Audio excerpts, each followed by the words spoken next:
The giant crystal being called Vextar looked at his computer screen with tired eyes.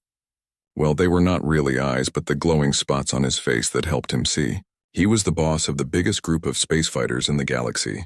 Every day, hundreds of jobs came to his desk. People wanted fighters to protect their ships, attack their enemies, or guard their planets. But one job had been sitting there for 6 months. Nobody wanted it. The job was simple: attack a human base on Titan and take some prisoners. The pay was 3 times more than normal jobs. Any other day, 20 different groups would fight over a job like this. Vextar's door opened with a soft sound. Captain Zeflio walked in. He was a tall green creature with skin like a snake and yellow eyes. Zeflio was the leader of a famous fighting group called the Void Reapers. They had won battles on dozens of worlds. "Master Vextar," Zeflio said, "I saw the human job again today. The payment is very good. Why has nobody taken it?" Vextar made a sound like breaking glass, which was how his people laughed. But it was not a happy laugh. "Sit down, young captain. Let me tell you about humans." Zeflio sat in the chair that changed shape to fit his body. He had heard stories about humans, but they seemed like jokes. Humans were new to space. They had simple weapons and small ships. Most aliens thought they were weak and stupid. 50 years ago, Vextar began, we thought the same thing. Humans looked easy to beat. They were emotional and did not follow proper military rules. The Galactic Council made jokes about them. Vextar touched his computer and pictures appeared in the air between them. The pictures showed a space station orbiting a red star. "This is Proxima Station," Vextar said. 50 years ago, the Thrakari decided to take it from the humans. The Thrakari are some of the best fighters in space.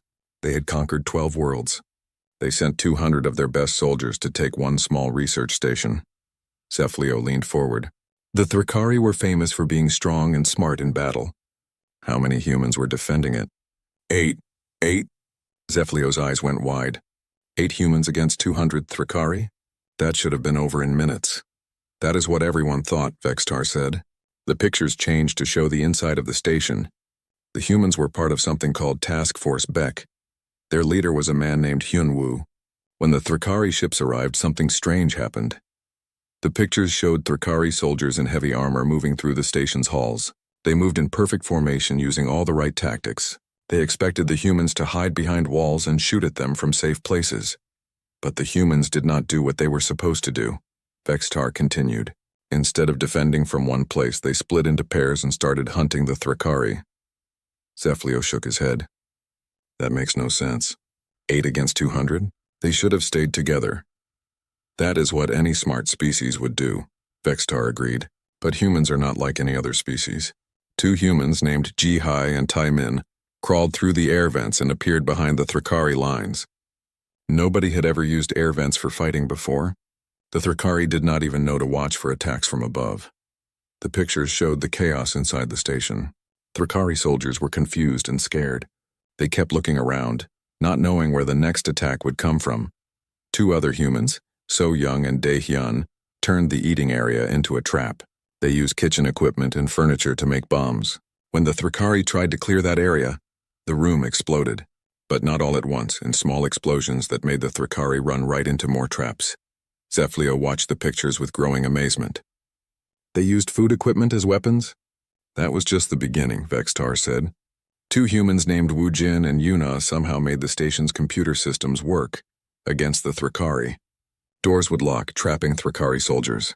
Lights would turn off, then turn on to blind them. The air system started making loud noises that covered the sound of human footsteps. But the strangest part, Vextar continued, was what the last 2 humans did. Minho and Yunseo did something that broke the Thrakari minds. What did they do? They talked to them. Zeflio blinked his yellow eyes. Talked to them? During the fighting, these 2 humans learned the Thrakari language. They called out to individual Thrakari soldiers by name. They asked about their families. They talked about Thrakari culture and traditions while they were fighting them. The pictures showed Thrakari soldiers looking confused and upset. Some were sitting on the floor, not fighting anymore. The Thrakari survivors said later that it was like fighting ghosts who cared about them, Vextar explained. The humans were killing them, but they were also trying to understand them. No species had ever done anything like that before. Zeflio stared at the pictures. What happened to the Thrakari? Of the 200 elite soldiers, only 23 survived. All 8 humans lived. They had small injuries, nothing serious. Vextar paused. But the worst part for the Thrakari was not the deaths. It was that they could not understand how they lost. The pictures changed to show reports written by the surviving Thrakari. Zeflio could see their confusion in every word. They wrote things like, "The humans do not follow any known tactics, and they seem to make up new plans every few minutes. And each human fights differently. But they work together like they share one brain." One Thrakari wrote, Vextar continued, reading from the report. "They used everything as a weapon. The air vents, the furniture, our own equipment, even our emotions. We came prepared to fight soldiers, but they were not soldiers. They were something else." Zeflio felt a chill run down his spine. What did the Galactic Council do when they heard about this? At first they said it was just luck. One battle does not make a pattern. But then more stories started coming in. Vextar showed new pictures. Human soldiers started appearing in conflicts across the galaxy. Every time the same thing happened. They won battles they should have lost. They used tactics that made no sense but worked perfectly.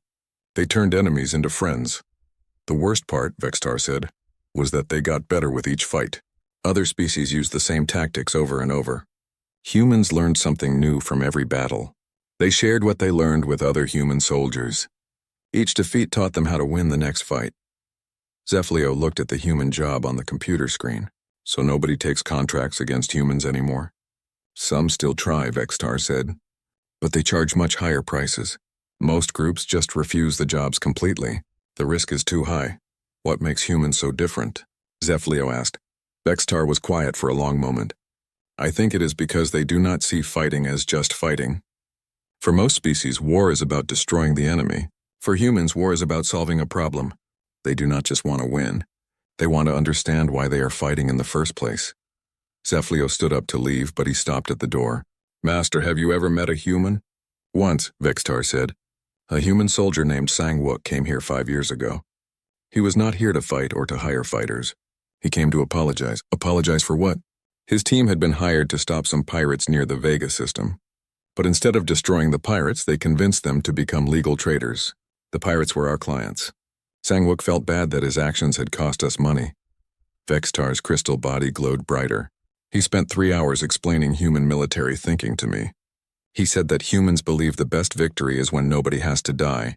He said that understanding your enemy is more important than defeating them. Did you accept his apology? I hired him as a consultant, Vextar said. Best decision I ever made. Human military advice has saved us millions of credits and thousands of lives. Zeflio left the office with his mind full of questions. He looked at the human job one more time before walking away. The payment was very good, but some things were more valuable than money. His life, for example. As the door closed behind him, Vextar looked at the job posting again. He had been thinking about canceling it, but he knew the client would just post it somewhere else. And maybe, if he was lucky, the humans would solve this problem too. After all, that is what humans did best. 3 months after the Proxima Station incident, the smartest military minds in the galaxy gathered on Kethvar, a small moon that served as a neutral meeting place. The Galactic Mercenary Guild had called an emergency meeting. Representatives from 12 different species sat around a large table, all asking the same question. How do you fight an enemy that does not make sense? Dr. Zenthara floated above her chair in a tank of blue liquid. She was from a planet covered in deep oceans, and her people looked like giant octopuses with many brains. She was the galaxy's best military analyst. Her job was to study how different species fought and find ways to beat them. Fellow warriors, she said through her translation device, we have a problem. For the first time in galactic history, we cannot predict how an enemy will behave. She pressed a button, and holographic images filled the air above the table. The images showed human soldiers in action on different worlds. Look at this, she said. Her tentacles pointed at the first image.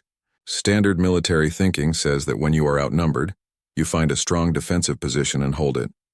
You use your weapons to keep the enemy away until help arrives.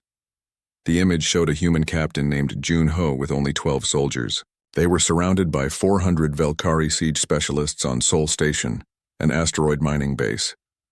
The Velkari are logical fighters, Dr. Zenthara explained. They always take the most important strategic points first. They expected the humans to defend the main control room of the station. But what did the humans do? Asked Commander Torgash. a proud warrior from the honor-based Carathian Empire. His people valued brave fighting above all else. They left, Dr. Zenthara said simply. Captain Junho and his 12 soldiers abandoned the station completely. They went outside into the asteroid field with nothing but spacesuits and mining equipment. The aliens around the table looked confused. Leaving your defensive position was the worst possible military strategy. The Velkari took control of the station easily, Dr. Zenthara continued. They secured all the important areas, set up their defenses, and waited for the humans to try to take it back. But the humans never came. New images appeared showing the Velkari soldiers waiting inside the empty station. For 3 days, the humans lived in the asteroid field. They used mining equipment to move from rock to rock. They used communication jammers like weapons. They turned mining explosives into ship-killing missiles. What did they accomplish? Asked Nixandra, a four-eyed assassin whose people specialized in quick, deadly strikes. They destroyed 18 Velkari supply ships, 4 troop transports, and the main command vessel. Dr. Zenthara said. The Velkari held the station, but they were trapped there. No food, no reinforcements, no way to leave. The humans won by losing. Torgash shook his head. That makes no sense. That is exactly the problem, Dr. Zenthara said. Velkari logic could not understand why anyone would give up a valuable target to attack less valuable targets. But the humans were not trying to hold the station. They were trying to solve the bigger problem, the Velkari invasion fleet. She showed another image. Here is an even stranger example. Lieutenant Haywan and her squad were hired to steal research data from a Carathian fortress. Every species in the galaxy knows that valuable data is kept in the central vault, 3 kilometers underground, protected by energy shields and your best warriors. Torgash nodded proudly. Carathian fortresses have never been breached. The humans did not even try to breach it, Dr. Zenthara said. Instead, Lieutenant Haywan spent 2 weeks learning about Carathian culture. She talked to the kitchen workers, learned about your traditions, and studied your honor codes.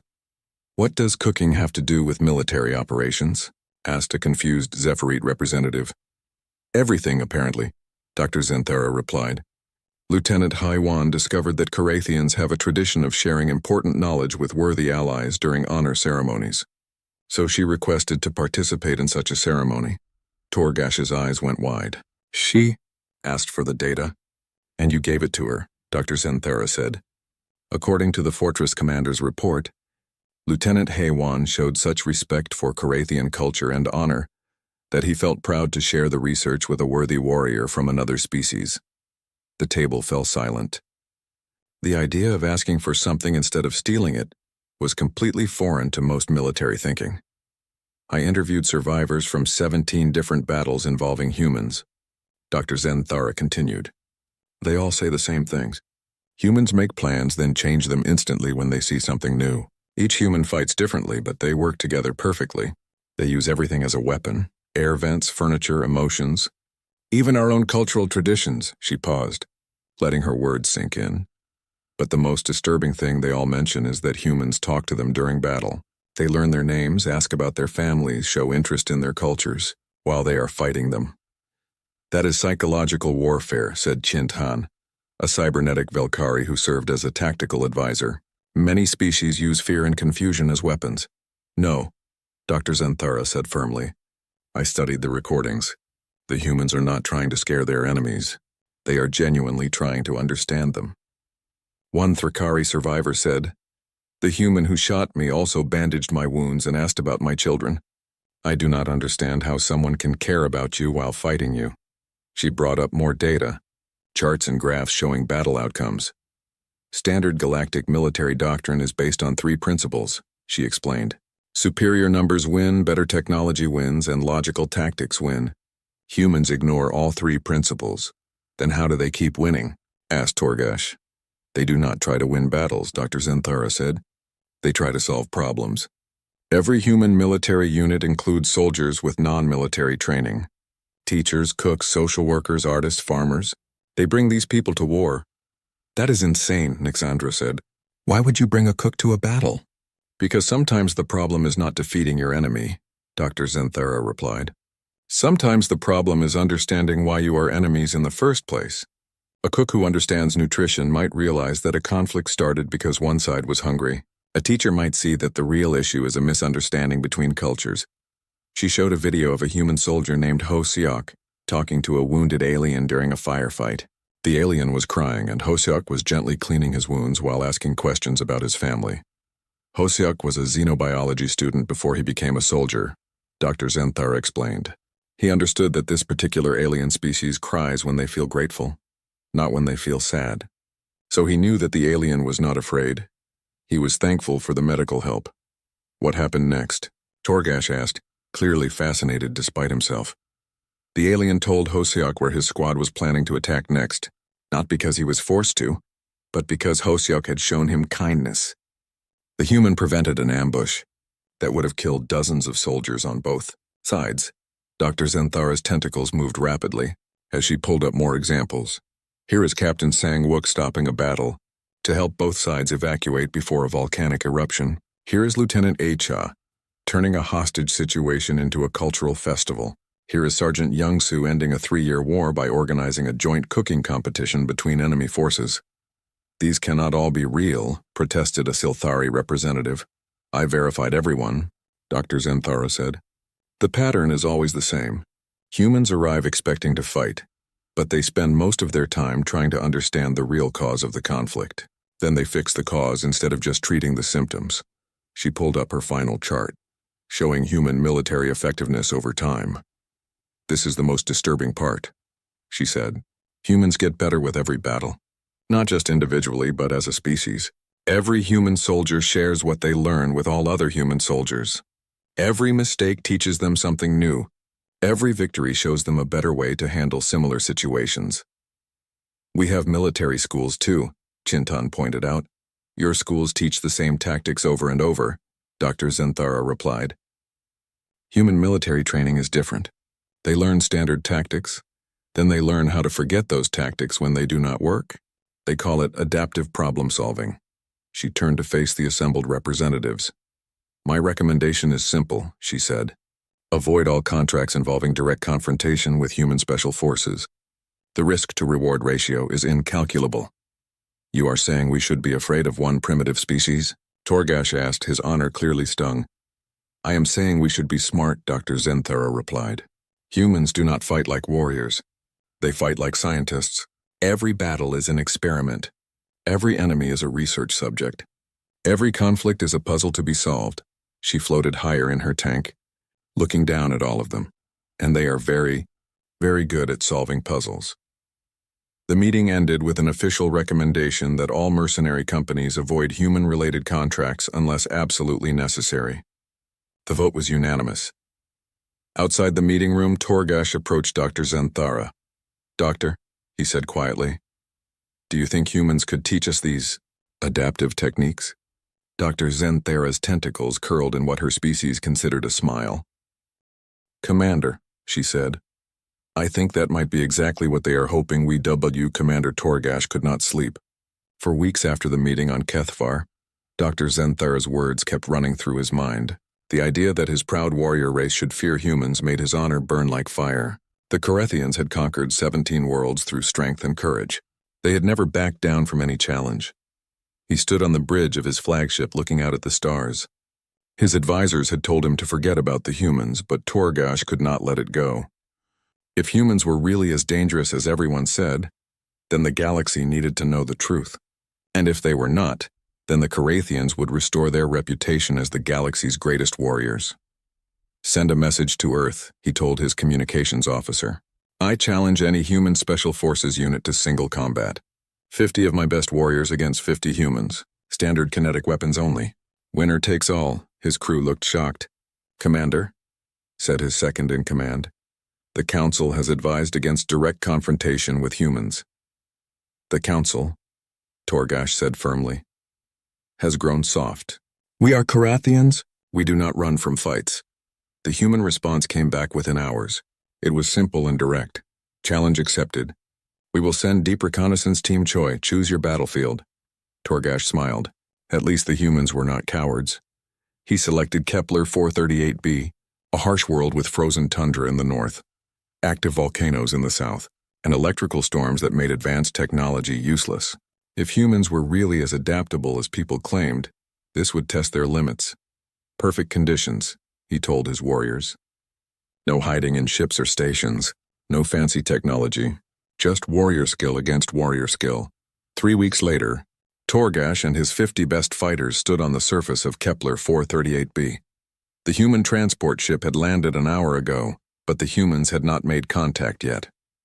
Torgash expected them to set up a meeting to discuss terms, maybe try to negotiate better conditions. Instead, a single human walked up to their camp. He was smaller than most Carathians, with dark hair and calm eyes. He carried no weapons that Torgash could see. "Commander Torgash," the human said in perfect Carathian, "I am Colonel Sang-wook of Deep Reconnaissance Team Choi. We are ready to begin when you are." Torgash looked around. "Where are your warriors?" "They are here," Sang-wook said simply. "I see only you." Sang-wook smiled. "Yes." Torgash felt his first moment of doubt, but he pushed it away. "Very well. The exercise begins at dawn tomorrow. Standard battlefield rules apply." "Understood," Sang-wook said. "May I ask you something, Commander?" "What? Why did you challenge us?" Torgash stood straighter. "Because honor demands that we face our fears directly. If humans are truly superior warriors, then we will learn from our defeat. If not, then the galaxy will know the truth." Sang-wook nodded slowly. "That is a very brave way to think. Your people are lucky to have such a wise leader." Before Torgash could respond, the human turned and walked away, disappearing into the rocky landscape. The next morning, Torgash deployed his warriors in perfect formation. They held the high ground, established overlapping fields of fire, and set up patrol routes that covered every approach to their position.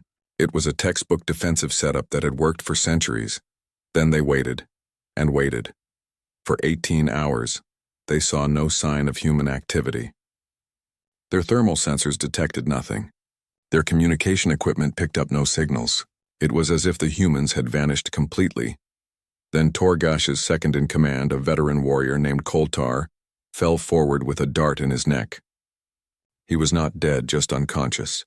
But the shot had come from somewhere impossible, 3 kilometers away, through a volcanic thermal vent that no scope should have been able to see through. A voice called out across the rocky landscape. "Commander Torgash, this is Hoseok. Your warrior is unharmed and will wake up in a few hours. We are not here to kill anyone." Torgash grabbed his communicator. "Show yourselves. Fight with honor." "We are fighting with honor," came the reply. "But human honor is different from Carathian honor. May I explain?" Against every tactical instinct, Torgash found himself curious. "Explain." "Carathian honor comes from facing your enemies bravely and defeating them through superior skill," Hoseok's voice said. "Human honor comes from solving problems with the least amount of suffering for everyone involved." "That is not warrior thinking," Torgash said. "Perhaps not," Hoseok agreed, "but it is human thinking." Over the next several hours, more of Torgash's warriors fell unconscious. Each time, the humans called out to explain what they had done and why. A warrior named Jin'e used the planet's electrical storms to disable their equipment without hurting anyone. 2 humans called Yejin and Kyungho somehow got behind their lines and used sleeping gas instead of bullets. But the strangest thing was that the humans kept talking to them. They asked about Carathian culture, wanted to know about their families, and seemed genuinely interested in learning about their warrior traditions. "Why are you doing this?" Torgash asked during one of these conversations. "Because we want to understand you," said a female voice. This was Jin'e, the demolitions expert. "We have heard that Carathians are honorable people who fight for noble reasons. We want to learn what those reasons are." "We fight to prove our strength and bring honor to our families," Torgash replied. "That sounds very important," Jin'e said. "In human culture, we also want to honor our families, but we do it by making sure everyone goes home safely." By the end of the second day, only Torgash and 12 of his warriors remained conscious. They had retreated to a defensive position in a cave system, expecting a final assault. Instead, they woke up on the 3rd morning to smell food cooking. Outside their cave, a human woman was preparing breakfast over a small fire. She looked up as Torgash emerged with his weapon ready. "Good morning, Commander," she said cheerfully. "I am Bitna. Colonel Sang-wook would like to invite you and your warriors to eat with us before we finish the exercise." Torgash stared. "You are cooking breakfast?"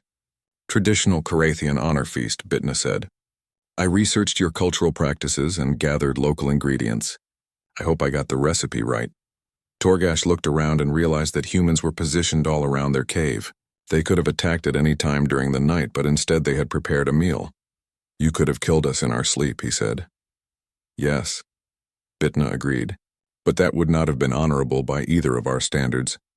Colonel Sangwook appeared from behind a large rock, along with the rest of his team. Torgash saw them clearly for the first time. They looked like ordinary people, a teacher, a cook, a musician, a student. Not like elite warriors at all. Commander Torgash, Sangwook said, you fought with great honor. In human culture, that earns you respect and friendship, not death. But you won, Torgash said, confused. I am your prisoner. You are our guest, Sangwook corrected. The exercise is over, but the learning has just begun. What followed was the strangest 6 hours of Torgash's life. The humans and Carathians sat together, sharing food and stories. The humans asked detailed questions about Carathian honor codes, family structures, and military traditions. They seemed fascinated by everything. Jin'e, who had disabled their equipment, turned out to be a former aerospace engineer who was genuinely curious about Carathian spacecraft design. Ho Seok, the sniper, was a xenobiology student who wanted to understand how different species adapted to harsh environments. Bitna, the cook, was also a professional chef who had spent weeks learning to prepare traditional Carathian foods. I do not understand, Torgash said to Sangwook. You study our culture just to fight us better? We study your culture to understand you better, Sangwook replied. Fighting is just one way people interact, usually not the best way. But you are soldiers. Yes, Sangwook agreed. But we are also teachers, students, parents, and friends. Human soldiers are taught that understanding your enemy is more important than defeating them. If you understand someone well enough, you can usually find a way to solve problems without fighting. Is that why you used non-lethal weapons? Torgash asked. Partly, said Ye-jin, the close combat specialist who was also a cultural anthropologist. But also because killing you would not have solved anything. The galaxy thinks humans are dangerous because we win fights. But winning fights is not our goal. Our goal is to end conflicts. Kyung-ho, the communications expert who used to be an elementary school teacher, leaned forward. Commander, may I ask why you really challenged us? Torgash thought for a moment. Because my people are afraid. The stories about humans make no sense to us. We understand strength and honor and courage. We do not understand how someone can win by caring about their enemies. That is exactly why we wanted to meet you, Sangwook said. We heard that Carathians are brave and honorable. We wanted to see if we could learn from each other. Gunwoo, the heavy weapons specialist who was also a classical musician, brought out a strange instrument. In my culture, we have a saying, the best victory is when former enemies become friends.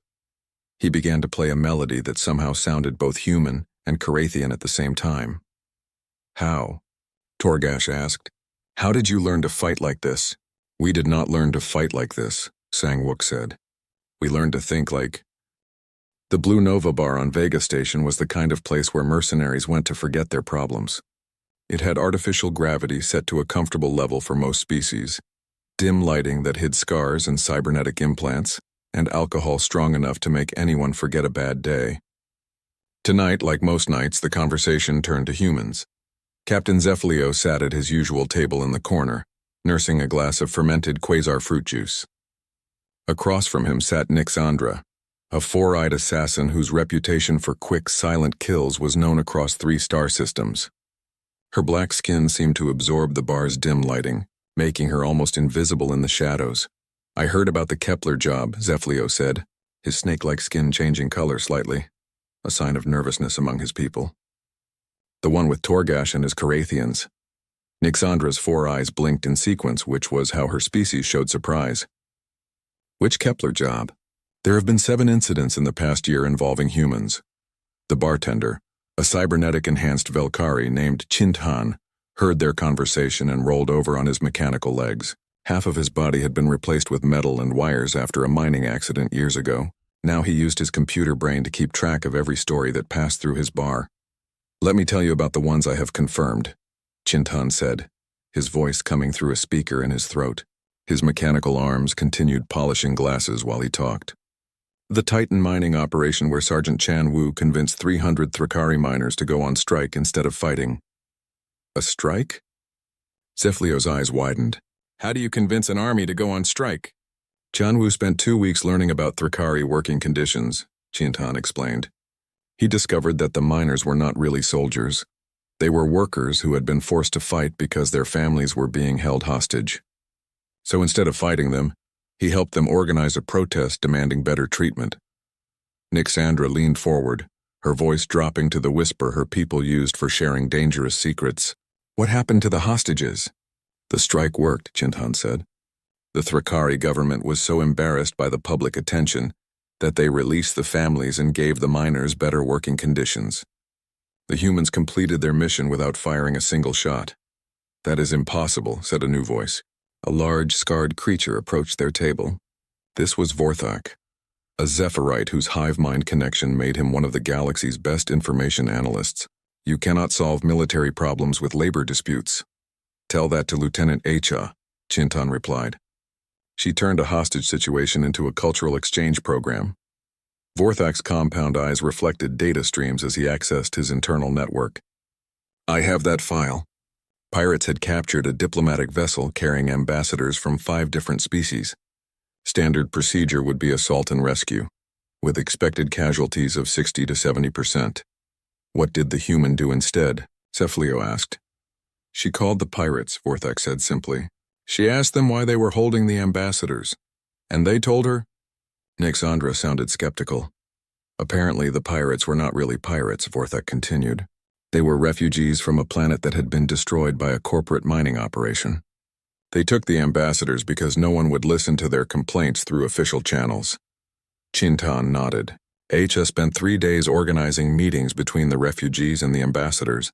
By the end, the ambassadors were writing formal complaints against the mining company and offering the refugees new homes on their planets. The pirates became honored guests? Zeflio asked. The corporate executives became the criminals, Vorthak corrected. The whole incident led to new galactic laws about planetary protection. Acha received commendations from 5 governments for preventing an interplanetary war. More mercenaries began gathering around their table as word spread that they were sharing human stories. These were veterans from dozens of different species, all with their own experiences. A small furry creature called Pixtel climbed onto a chair. Tell them about the corporate extraction job, she squeaked in her high voice. Which one? Chintan asked. The one where Captain Wook and his team were hired to steal research data but ended up becoming business consultants. Vorthak accessed the file. Confirmed.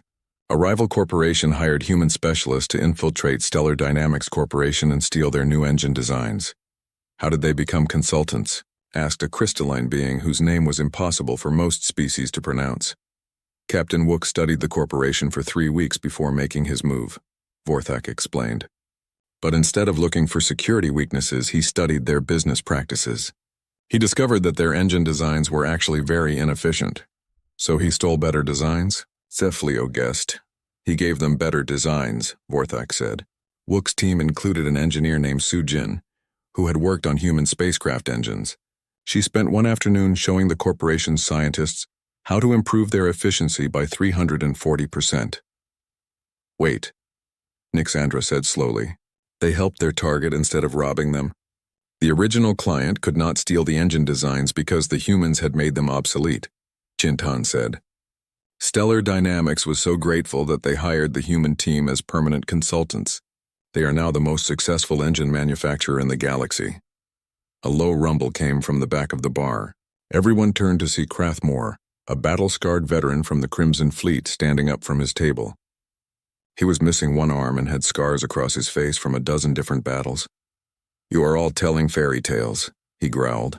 Humans are just soldiers like the rest of us. They bleed, they die. They make mistakes. Have you fought humans? Nixandra asked. Krathmore was quiet for a moment. Once, he said finally. 3 years ago, my crew was hired to raid a human supply convoy near the Rigel system. He walked closer to their table, his heavy boots making the floor vibrate. We had 20 ships. They had 5. Should have been easy. He sat down heavily. We disabled their main transport and prepared to board it. Standard procedure. Take what we wanted, leave them stranded but alive. What went wrong? Zeflio asked. Nothing went wrong, Krathmore said. That was the problem.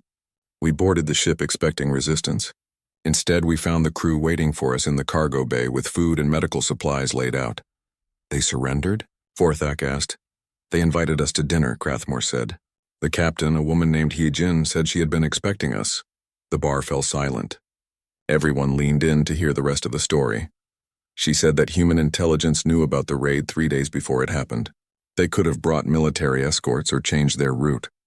Instead, they loaded the transport with extra supplies. Why? Asked Pixtel. Because they knew we were desperate, Crathmore said. My crew had not been paid in months. Our ships needed repairs. Our families needed food.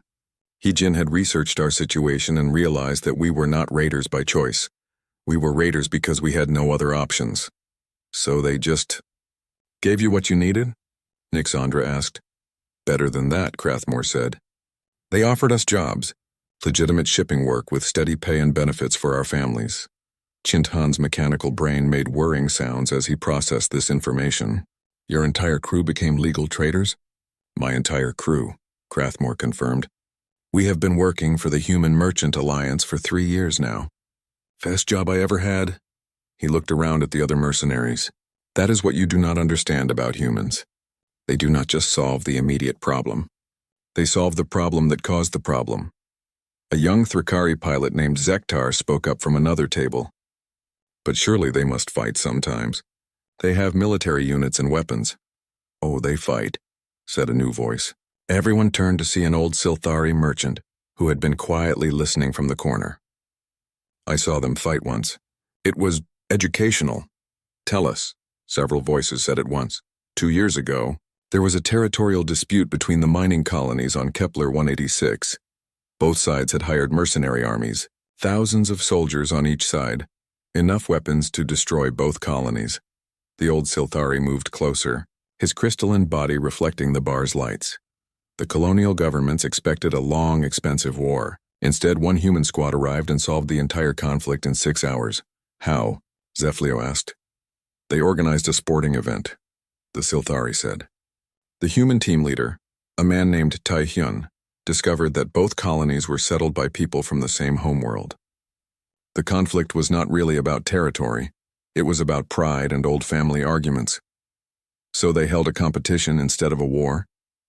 Vorthak asked. The Galaxy Cup Mining Championships, the Silthari confirmed. Both colonies competed in mining efficiency, equipment design, and safety protocols. The winner got naming rights to the disputed territory. Who won? Pixtel asked. Both colonies, the Silthari said. The competition was so successful that they decided to merge into one colony and hold the championships every year.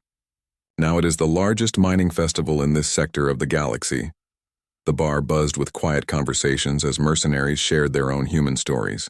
Each story was different, but they all followed the same pattern. Humans arrived expecting to fight, spent time understanding the 6 months after the stories began spreading through the galaxy's mercenary bars. Guildmaster Vextar stood before an emergency meeting of the Galactic Mercenary Council. His crystalline body flickered with stress patterns that made him look like a broken light display. The numbers on his data screen told a story that would have been impossible to believe just 1 year ago. Fellow council members, Vextar began, his voice resonating through the chamber. We face the worst financial crisis in 3 centuries. Contracts involving potential human interference are being rejected across all sectors. Our revenue has dropped by 60%. The representatives from 12 different species sat in uncomfortable silence. Commander Torgash, who had become something of a celebrity after his encounter with humans, spoke first. Perhaps, he said carefully, we should consider adapting to this new reality instead of fighting it. Adapting how? Asked Dr. Zenthara, floating in her tank. We are warriors and strategists, not whatever it is that humans do. Vextar touched his control panel, bringing up holographic displays showing human activity across the galaxy. Actually, that is exactly what I want to discuss. We need to understand them. We cannot continue to operate in a galaxy where one species makes our entire profession obsolete. What are you proposing? Asked Nixandra, who had been invited as a representative of independent contractors. We hire them, Vextar said simply. We bring human consultants to teach us how to think the way they think. The chamber erupted in surprised voices from multiple species. The idea of asking their competitors for help was almost unthinkable in mercenary culture. 3 weeks later, a small human transport ship docked with the guild's headquarters. Vextar watched nervously as the airlock opened and 5 humans stepped out. He had expected military officers or combat specialists. Instead, he found himself looking at what appeared to be a group of civilian teachers. The leader was a middle-aged woman with kind eyes and an easy smile. She approached Vextar with no weapons visible and her hands open in a gesture of peace. "Guildmaster Vextar," she said in perfect galactic standard. "I am Dr. Su Jin from Seoul University. Thank you for inviting us." "Dr. Su Jin," Vextar replied. "We were expecting military advisors." "Combat is what happens when communication fails," Su Jin said gently. "Humans became effective fighters by becoming effective communicators first. We thought communication might be more useful than combat instruction." Behind her stood 4 other humans who introduced themselves with civilian titles that confused the assembled mercenaries. Dongwook had been an elementary school principal. Mi Young was a former social worker. Jinwoo specialized in conflict resolution. Hei Young taught interspecies cultural studies. "I do not understand," said Captain Zeflio, who had been chosen to represent field operatives. "How can teachers help us become better soldiers?" "By helping you become better problem solvers," Sujin replied. "May we demonstrate?" What followed was the strangest military training session in galactic history. The humans set up their classroom in the guild's main conference center, but the first lesson had nothing to do with weapons, tactics, or strategy. "Today," announced Dongwook, "we are going to learn each other's names." The mercenaries looked confused. They already knew each other's military designations, rank structures, and operational capabilities. "Not your titles," Dongwook clarified with the patient voice of someone who had spent decades working with confused students. "Your names. The ones your families gave you. The ones that mean something to you personally." Torgash raised his hand like a student in school. "How does knowing personal names improve military effectiveness?" "Let us find out," said Mi Young, stepping forward. "Commander Torgash, tell us about your name. What does it mean in your culture?" For the next 6 hours, the galaxy's most feared warriors sat in a circle sharing childhood stories, family traditions, and personal dreams. Mi Young guided them through exercises in active listening and empathy, building that felt more like therapy than military training. Captain Zeflio learned that Commander Torgash became a warrior to honor his grandfather's memory. Nixandra revealed that her assassin training began as a way to protect her younger siblings. Dr. Xanthara admitted that her analytical nature came from being the smallest of her siblings and needing intelligence to survive. "This is ridiculous," growled Crethmore, the scarred veteran who had become a legitimate traitor after his encounter with humans. "How does knowing about someone's childhood make you a better fighter?" Jinwoo, the conflict resolution specialist, stepped forward with the calm presence of someone who had spent years dealing with angry people. "Commander Crathmore," he said gently, "you mentioned that you fight to provide for your crew, who are like family to you. You value loyalty above all else, and you fear that showing weakness will cause your crew to doubt your leadership." Crathmore's eyes widened in surprise. "How did you know that?" "We just met an hour ago." "You told me," Jinwoo said simply. "Not with words, but with everything else. The way you sit closest to the door to protect your crew members who are here. The way you speak for them instead of letting them speak for themselves. The way you check on them when you think no one is watching." He paused, letting that sink in. "Now, if I wanted to defeat you in combat, I would not attack your ship or your weapons. I would convince your crew that you trust them to make their own decisions. I would show them that strong leaders ask for help instead of pretending they do not need it." The room fell completely silent as the implications became clear. Crathmore stared at Jinwoo with something approaching awe. "You would defeat me by making me a better leader?" "I would defeat the conflict," Jinwoo corrected gently. "The fight would become unnecessary, because you would have what you actually wanted, a crew that trusts you completely and a purpose that fulfills you." Dr. Sujin stood before the group of mercenaries who had come to learn human combat tactics and instead found themselves learning about themselves. "Humans do not fight to win," she explained. "We fight to solve problems. Every human soldier is trained to ask not, 'How do I defeat my enemy?' But how do I resolve the situation that created this enemy?" She gestured to a holographic image of Earth that appeared above them. a blue-green world that had known centuries of war, but chose cooperation. We learned this because we had to, she continued. On our world, we fought each other for thousands of years. We got very good at killing each other, but we discovered that getting good at living together was more useful. Over the following weeks, the mercenary guild transformed in ways that no one had expected. Contract negotiations began, including conflict resolution clauses.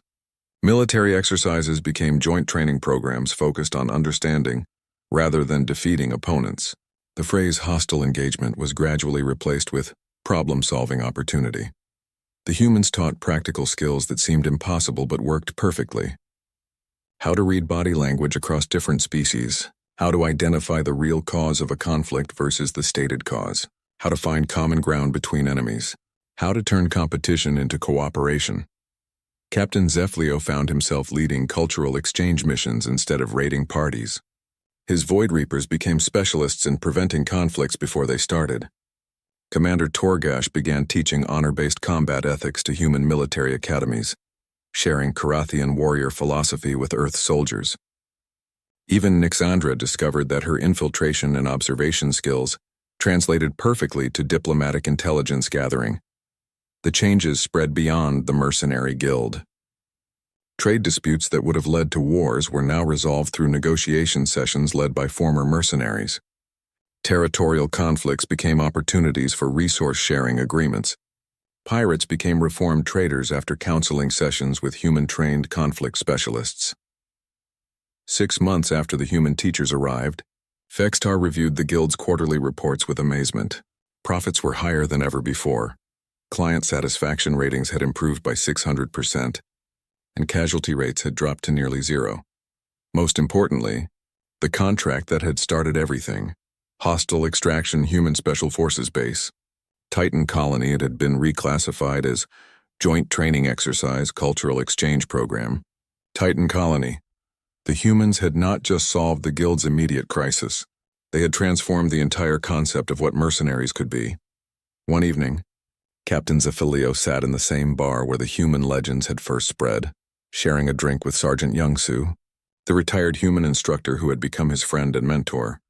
I understand now, Zefilio said, his scales showing the color patterns his species used for deep contentment. We were afraid of fighting humans because we thought they were unpredictable. But they are not unpredictable, they are more predictable than any of us. Youngsu raised an eyebrow. How do you figure that? You can always predict that humans will try to understand their enemies, find common ground, and solve the underlying problem, Zefilio explained. Every single time. It is the most predictable thing in the galaxy. Youngsu smiled and raised his glass. Here is to predictable solutions to unpredictable problems. As they drank, the holographic displays around the bar Real PR